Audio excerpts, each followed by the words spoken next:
আপনারা জানেন যে শেখ হাসিনা পিতা শেখ মুজিব সর্বহারা পার্টি নেতা সিরাজ সিকদারকে 1 জানুয়ারি চট্টগ্রামে গ্রেপ্তার করে 2 তারিখে সাভারের কোনো একটা জায়গায় ক্রসফায়ারে হত্যা করে তারপর তিনি সংসদে দাঁড়িয়ে বলেছিলেন, কোথায় আর সিরাজ সিকদার?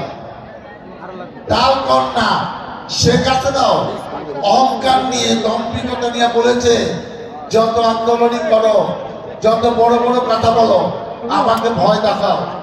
আওয়ামী লীগ শেখ হাসিনা কখনো পালায় না, কিন্তু আমরা দেখেছি তার জীবনের ভয়ে, জীবন রক্ষার থেকে সে দেশ থেকে পালিয়ে পাশের দেশে আশ্রয় নিয়েছে।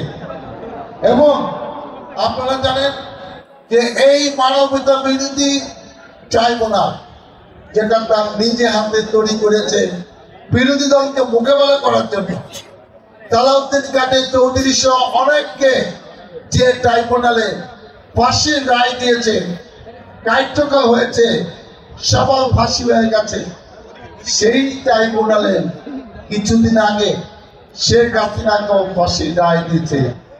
অন্যের জন্য কুয়া খুললে সেই কুয়া কিন্তু নিজেকে পড়তে হয়।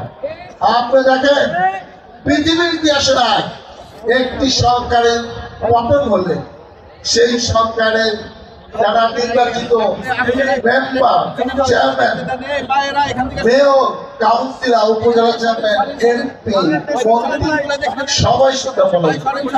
তারা এত জনপ্রিয়, তাদের না লক্ষ লক্ষ ভোট দিচ্ছে জনগণ, তাহলে এখন পলায় কেন? কারণ কেউ তো ভোটে পাস করে নাই, সবাই তার ইচ্ছা মতো সিল সাপোর্ট দিয়ে পাস করছে। তারা পালাবার মতো কি করবো? অতএব যে যেরকম করেছে তার বিচার কিন্তু সেরকমই হবে, এটা আল্লাহরই বিধান। আপনারা অপেক্ষা করেন। আমরা মুসলমান, আমরা জানি যে প্রচলিত আইনের বিচার হবে, আর আল্লাহ দরবারে তাদের বিচার অপেক্ষায় করছে। ঢাকা 19 শাসনে আমরা কোনো হিংসা রাজনীতি করতে চাই না, ইনশাআল্লাহ করবো না। আমরা কোনো প্রতিহিংসা রাজনীতি করতে চাই না।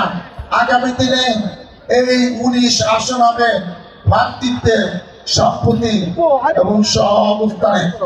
আমরা উন্নয়নের সাবা আশুলিয়া চাই, আমরা সন্ত্রাস মুক্ত সাবা আশুলিয়া চাই, আমরা মাস্তান ক্যাডার মুক্ত সাবা আশুলিয়া চাই, চাঁদাবাদ মুক্ত সাবা আশুলিয়া চাই।